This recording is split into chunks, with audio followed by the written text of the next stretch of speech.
কেমন আছো তোমরা সবাই? আশা করছি তোমরা ভালো আছো। দেখো না, মেয়েটাকে এনেছিলাম একটু বাইরে বেরু বেরু করাতে, কিন্তু ও ভীষণ চঞ্চল। ওর বাবার হাতও ধরছে না, কোনো কথাও শুনছে না। আর ভয় লাগছিল যদিও পড়ে যায়।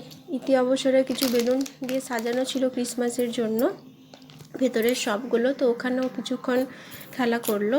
তোকে এখানে আনা হয়েছিল এখানে গাড়িতে চাপানোর জন্য আর কি।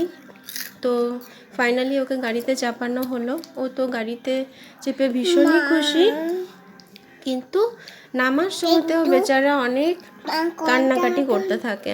ওই যে প্রথমে দেখছিলেন না যে কাঁদছিল, ওই রাইড কমপ্লিট হয়ে গেছিলো, নামানোর সময় তো ভীষণ কাঁদছিল। তোমরা ভিডিওটা কে কোথা থেকে দেখছো আমাকে অবশ্যই কমেন্ট করে জানাও।